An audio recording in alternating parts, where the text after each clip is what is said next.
Une manicure simple mais tendance, c'est ce qu'on voit aujourd'hui.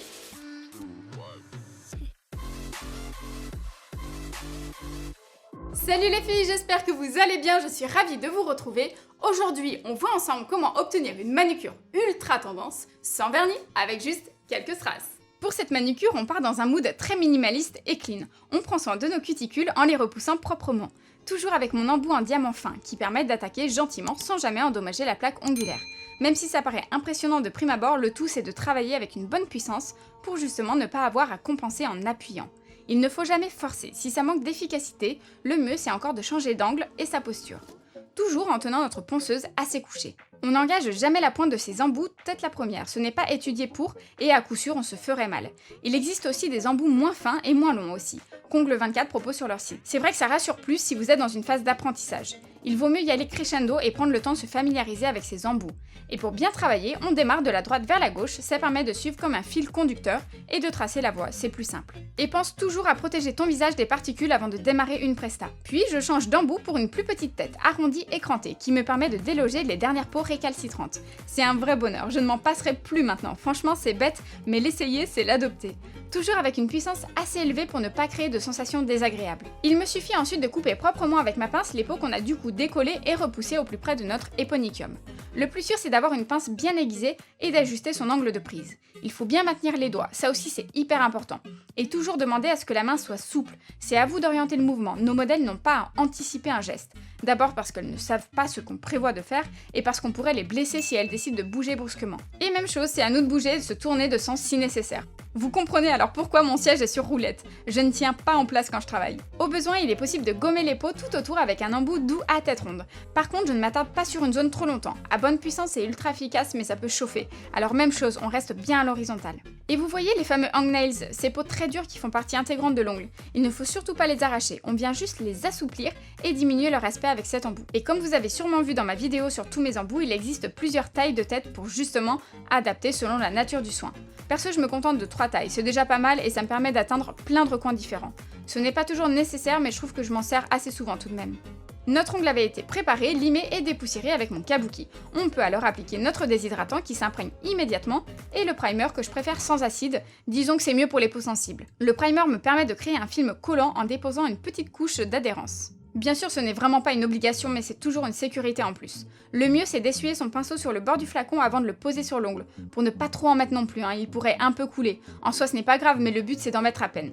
Ce type de produit se trouve chez n'importe quelle marque. J'ai quand même ma petite préférence pour celui d'Ongle24. Dans le fond, je n'ai jamais rien eu à lui reprocher, mais par exemple, j'aime un peu moins celui d'Indigo. Il est temps de poser notre base de semis. Mon modèle a souhaité raccourcir sa longueur naturelle de fou qu'elle avait pour obtenir un look épuré. Du coup, j'ai tout déposé l'ancienne pour redémarrer à zéro. J'ai utilisé la protéine base d'Indigo, qui je trouve renforce assez bien les ongles naturels.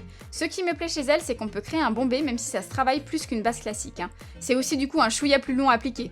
D'ailleurs, j'ai déjà réparé des ongles naturels cassés grâce à elle et fait des petites extensions, histoire de trichouner. Il faut toujours penser impérativement à bien border l'ongle et c'est valable pour n'importe quel gel ou base. L'idée c'est d'éviter les jours et donc les futurs décollements. La façon dont on applique ces bases et de semis rejoint plus ou moins les protocoles du gel, puisque si comme moi on cherche à renforcer l'ongle naturel en créant un capping, il faut concentrer la matière au centre, situé pile sur l'apex, à peine en dessous des cuticules. Et petite astuce, pour repérer votre zone de stress, il suffit d'appuyer sur le bout de votre ongle. Avec la pression, une tache blanchâtre va apparaître, on la voit très distinctement, et ça vous permettra parfaitement de mieux comprendre en la visualisant. C'est donc à cet endroit qu'on souhaite apporter un max de renfort. Bien sûr, il faut doser les quantités. Le but, ce n'est pas de se retrouver avec une grosse boule au milieu de nos ongles, mais d'amoindrir les risques de casse pour avaler tous les chocs du quotidien et créer un aspect à peine plus volumineux, en corrigeant aussi par la même occasion les défauts d'un ongle. Par contre, on essaie d'être assez rapide à l'application, parce que ce type de base est plutôt fluide en comparaison à un gel. Le mieux, c'est encore de poser une première fine couche pour recouvrir notre ongle, et tout de suite derrière, de rajouter la matière nécessaire au centre pour créer le bombé. Ensuite, c'est à vous de voir quelle méthode vous met le plus à l'aise.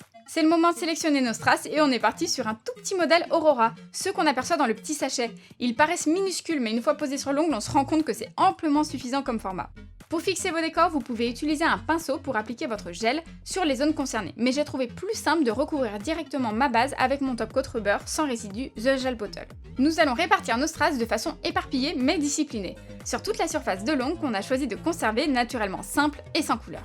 Pour ça, je laisse de côté ma pince et je m'équipe de mon stylet en gomme. C'est assez similaire à une cire et ça permet d'attraper et fixer les microcristaux très facilement. C'est vraiment un jeu d'enfant et c'est aussi très satisfaisant. C'est super pratique de procéder comme ça. On peut placer et revoir la disposition sans limite de temps, dès l'instant qu'on ne catalyse pas. Par contre, attention, ce produit est hyper visqueux, donc il faut bien l'étirer pour ne pas créer d'épaisseur, maintenant que l'aspect de nos ongles est impeccable. N'empêche, il fait vraiment partie de mon top 5. Je le trouve très pratique pour le coup, plus que la protéine base pour fixer les strass, car à la différence de la protéine base, c'est qu'il n'a pas de couche collante, donc dès qu'on ressortira la main de la lampe après 60 secondes, l'aspect sera hyper glossy, robuste et surtout sec. Donc on va pas se mentir, pour le 3D, c'est que du bonheur. Évidemment, ce type de pose pourrait se reproduire sous plein d'aspects, avec du vernis ou de plus grosses strass par exemple. Mais j'ai un réel coup de cœur pour cette pose. C'est girly mais pas bling, chargé mais pas outrancier.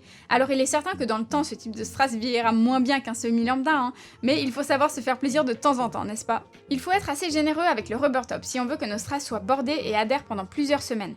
À la fois, si la couche collante est trop fine, ça ne fixera pas assez le strass. Il y aura un jour et malheureusement, il finira forcément par s'accrocher quelque part, puisque nous sommes des femmes actives, et il sautera à notre grand désespoir. Donc ma mission, c'est de lui offrir toutes ses chances d'apprécier sa pose le plus longtemps possible. Bien sûr, ce type de décor pourrait aussi être placé sur un gel de finition. Par contre, si comme moi, vous voulez appliquer une couche sur toute la longueur pour poser les strass, il faut impérativement qu'il n'y ait pas de fini collant, donc sans résidu. Et si votre idée était d'appliquer un quick finish pour recouvrir l'ensemble et donc les strass avec, ça ne sera pas très joli et le top coat finira par craqueler au bout de quelques jours. Même les top coats flexibles, j'en ai fait les frais il y a longtemps. Mais si vous voulez cibler les points, je vous recommande plutôt un bon gel, de l'acrylique ou la protéine base, tiens. Mais il ne faut pas en mettre partout, juste bien placer la matière à l'endroit du futur strass, suffisamment pour le border. Vous l'aurez compris, il y a plein de possibilités différentes et d'approches plus ou moins semblables selon ces produits. Et si vous me suivez un peu sur Insta, vous savez sûrement que je suis très strass, une vraie castafiore. Donc en adaptant la bonne méthode selon les circonstances et en utilisant de bons produits, j'arrive à conserver mes peaux sur plusieurs semaines sans perdre mes décors, malgré les mauvais traitements qu'ils subissent. Je dirais que les choses vraiment à ne pas faire seraient de fixer ces strass avec une glue type colle à capsule, ou de se contenter d'un top coat classique et de ne pas prévoir de border le strass. Sans ça, je vous assure que ça sautera.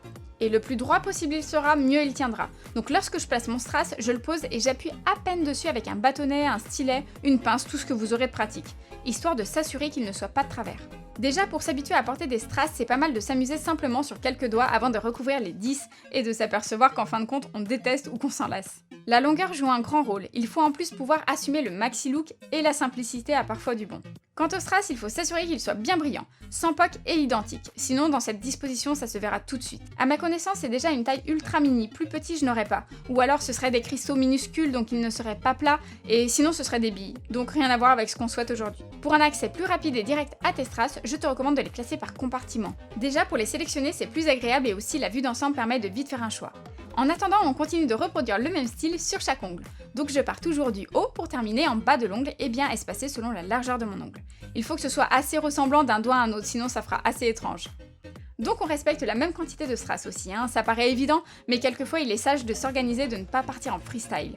À la rigueur, il n'y a que sur les pouces qu'on a choisi d'en disposer un peu plus, tout simplement parce que l'ongle plus grand nous le permettait. Sinon ça aurait paru un peu léger en termes de surface recouverte, comparé aux autres, donc j'ai tout de suite placé 2 strass vers mes cuticules, bien alignés, et hop, j'ai juste reproduit le look à plus grande échelle. Donc cette fois on s'attaque à une rangée de 3 et ainsi de suite. Dans le doute, il ne faudrait pas hésiter à remettre de la matière.